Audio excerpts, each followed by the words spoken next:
Super Mario 64 is one of the most influential games of all time, and it redefined what a 3D game should be. However, for those who have never played Super Mario 64 or haven't played it in years, the question arises, is it worth revisiting, or is it just another product of its time? Rather than making this a basic review with a score, I'm going to base it on categories that Mario 64 needs to meet. These categories include, is it fun? Is there unnecessary friction? Does it hold up artistically? And does it stand out among modern games? Ultimately, by the end of this video, I'll determine who this game is for and if you should play it. So, is Mario 64 fun? Yes, at least for the first half. This game excels at what Mario has always been good at, excellent level design. From the opening of this game, you have this amazing hub world, Peach's Castle, which is still the best in the franchise. Then you get the actual levels, and man, they are still outstanding and so iconic. Bob-omb Battlefield, Womp's Fortress, Cool Mountain with that little freaking penguin that I hate.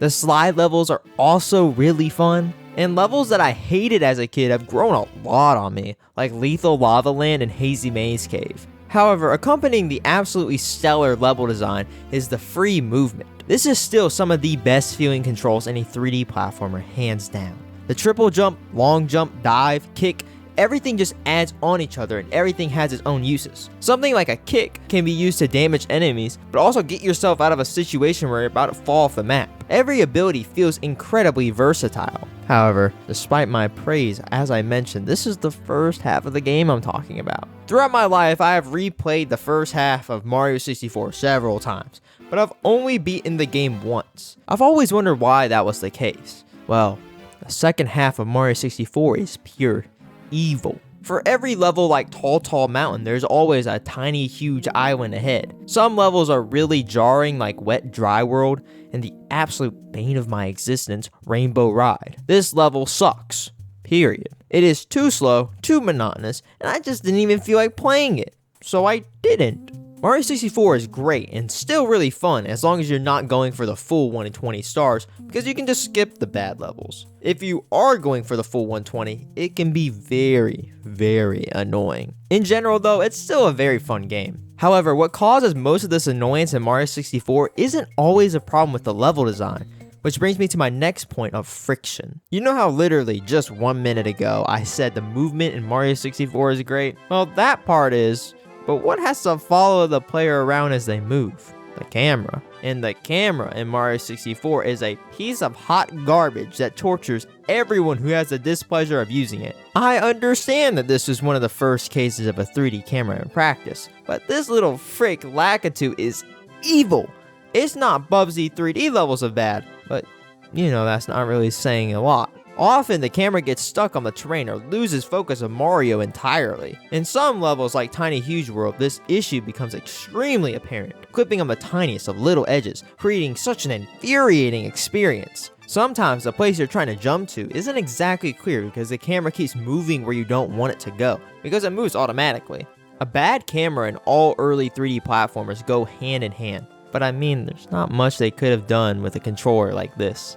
Another slight source of friction I feel is the extremely vague at times star objectives, but because the game relies heavily on exploration and figuring things out, I don't think it's necessarily that big of a deal. However, you're probably going to have to look up a guide. There is definitely a lot of unnecessary friction in Mario 64, but how does the game hold up artistically? On the outside, Mario 64 looks rough, and it's obviously not the prettiest game by modern standards. Although Mario 64 and a lot of N64 games stand alone graphically and have this sort of strange charm to them. That's partially due to the art direction of these games being so bold and distinct. With the limited amount of polygons, Nintendo had to make everything purposeful. Along with low poly graphics, I feel like the artistic aspect of Mario 64 that has aged incredibly well is the atmosphere. Atmosphere is often neglected in the realm of video games today. However, Mario 64 is rich in atmosphere, with each level feeling like a totally different environment, which feels a bit ethereal in a way.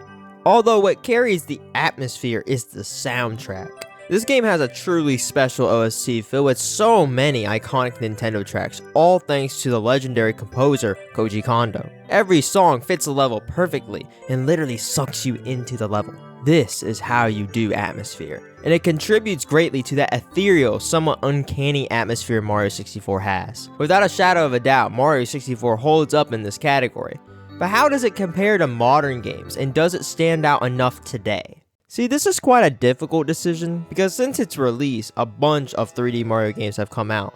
Many way better than this game in my opinion. But I'm going to cut to the chase and say it somewhat holds up. The aspect of Mario 64 that has aged the best is its openness of levels. In every subsequent 3D Mario game following this one, Mario's freedom of movement became increasingly more and more restricted. Levels became very linear, not exactly in a bad way, but it was just different. Mario 64 and Sunshine were such free games, and no other Mario games were really like them until Odyssey came around and returned to that open-ended level design philosophy. And although I think Odyssey is much better than these games, the great thing about Mario games is that most of them are very unique, and each of them have some different spice that makes you want to return to it, making each entry feel special in its own way. In comparison to a lot of modern games, I'd still think Mario 64 is superior to them in a lot of ways because it's simply just a fun game. It isn't extra in its presentation, it doesn't waste your time with bad dialogue, and it doesn't overstay its welcome, which is why I think it still stands strong despite its age. So what's the final verdict? Mario 64 is a game for fans of platformers and fans of the Mario series who can tolerate some jank. Due to its lackluster second half and polarizing camera, I think this is a very difficult game to get into, especially if you've never played a 3D Mario game before. It has a lot of jank that many other N64 games have, but I think it's a lot more apparent due to it being one of the first on the system. Although if that's not really a big deal for you, then this game is still an absolute blast and can still be enjoyed by modern audiences. If you enjoyed me talking about this old game from my childhood, you should totally subscribe for more. Or not. That's okay. Bye-bye.